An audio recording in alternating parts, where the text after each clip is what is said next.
डरावनी कहानी। किसी ने डोरबेल बजाई। गीता दरवाजे पर आई और पूछा, कौन है? मैं हूँ जतिन, किसी ने जवाब दिया। गीता ने दरवाजा खोला। अरे जतिन, कैसे हो? आओ अंदर आ जाओ, गीता ने कहा। गीता और जतिन कॉलेज में पढ़ते हैं और 2 साल से फ्रेंड्स हैं। जतिन गीता को पागलों की तरह चाहता है। वो गीता के लिए कुछ भी कर सकता है, लेकिन एक गरीब घर से होने के कारण वो गीता को प्रपोज करने से डरता है। गीता के दिल में क्या है ये जतिन नहीं जानता। जतिन बोला, गीता मैं अच्छा हूँ, क्या तुम मेरी बैग उठाने में मदद करोगी? गीता बोली, इतना बड़ा बैग, इसमें क्या है? कुछ नहीं, मेरा कुछ सामान है बस, जतिन ने जवाब दिया। दोनों बैग को उठाकर अंदर ले आए। जतिन तुम यहाँ बैठो, मैं तुम्हारे लिए पानी लेकर आती हूँ, ये बोलते हुए गीता अंदर चली जाती है। गीता पानी लेकर आती है। गीता, क्या तुम मेरी थोड़ी मदद कर सकती हो? जतिन ने पूछा। इसमें पूछना क्या है जतिन, बिल्कुल कर सकती हूँ, गीता ने मुस्कुराते हुए कहा। जतिन बोला, मुझे कुछ काम से अपने गांव जाना है, मेरा ये बैग तुम्हें अपने पास रखना होगा, लेकिन प्लीज इसे कभी खोलने की कोशिश मत करना। मैं तुम्हें गांव से आने के बाद बताऊंगा कि बात क्या है, तब तक प्लीज तुम इसे मत खोलना, कहीं ये तुम चोरी करके तो नहीं लाए? गीता ने मजाक करते हुए कहा। अरे गीता, मजाक मत करो, ये बोलते हुए जतिन ने बैग को एक कोने में रख दिया और वहां से चला गया। रात हुई। गीता अपने कमरे में सो रही थी। तभी किसी के कदमों की आहट हुई, मानो कोई गीता के कमरे की तरफ बढ़ रहा है। गीता के कमरे का दरवाजा खुला, जिसकी आवाज से गीता उठ गई। वो इधर उधर देखने लगी पर उसे कोई नहीं दिखा। दरवाजे को खुला देख गीता कमरे से बाहर आई। हॉल में से कुछ आवाजें आ रही थी, मानो कोई रो रहा हो। गीता सहमी हुई हॉल की तरफ बढ़ी। गीता जैसे ही हॉल में पहुंची, उसने देखा कि टीवी ऑन था और वो आवाजें टीवी से ही आ रही थी। ये देख गीता ने सुकून की सांस ली, लेकिन वो सोच में पड़ गई कि उसने सोने से पहले टीवी बंद किया था या नहीं।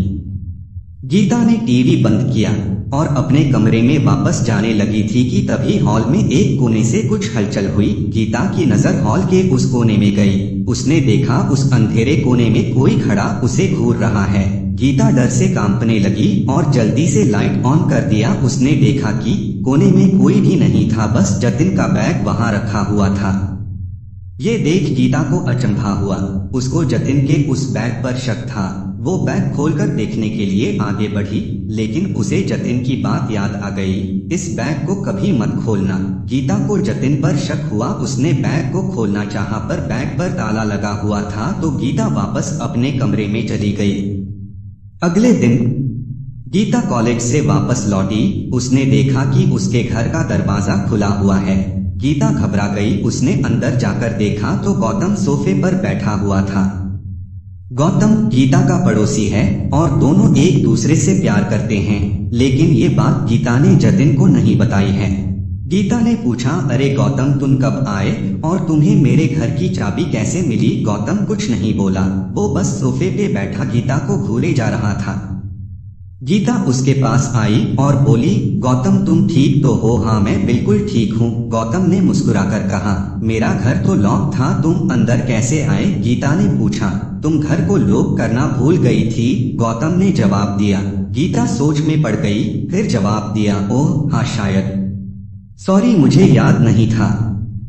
गीता बोली, गौतम अच्छा हुआ तुम यहाँ आ गए, मुझे तुम्हें अपने एक क्लोज फ्रेंड जतिन से मिलवाना था, वो बस आता ही होगा। डोरबेल बजी, शायद जतिन होगा, मैं देखती हूँ, बोलकर गीता ने दरवाजा खोला।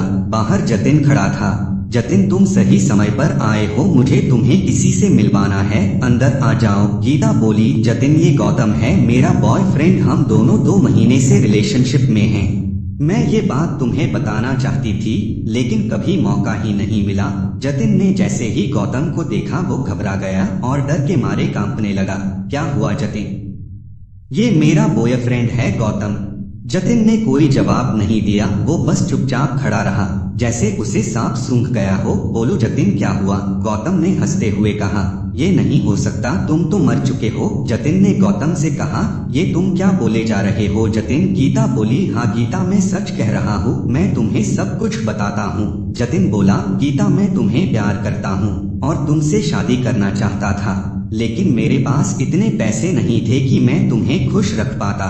मुझे लगा कि मैं कितनी भी कोशिश कर लूं, पर मैं इतने पैसे कभी नहीं कमा पाऊंगा कि तुम्हें खुश रख सकूं, इसलिए मैंने चोरी करने का फैसला किया। मुझे एक अमीर आदमी का पता चला जिसने अपने घर में बहुत सारा काला धन छुपा रखा था। मैं उस आदमी के घर में गया, मैंने पैसे चुराए और एक बड़े से बैग में भर लिए और पीछे के रास्ते से भागने लगा। लेकिन जब मैं वहां से भाग रहा था तो गौतम ने मुझे देख लिया। मैं भागना चाहता था लेकिन गौतम ने मुझे पकड़ लिया और शोर मचाने लगा। मैंने गौतम को डराने के लिए चाकू निकाली। हम दोनों में झड़प होने लगी और गलती से चाकू गौतम को लग गई। वो जमीन पर गिर पड़ा। मैंने देखा कि गौतम मर चुका था, तो मैं डर के मारे वहां से भाग गया और सीधा तुम्हारे घर आया। जतिन बोला, गीता ये गौतम नहीं उसकी आत्मा है। हाँ मैं मर चुका हूँ, गौतम बोला। ये सुनकर गीता रो पड़ी। गौतम की आत्मा ने कहा, जतिन तूने मुझे मारकर गीता को मुझसे दूर कर दिया।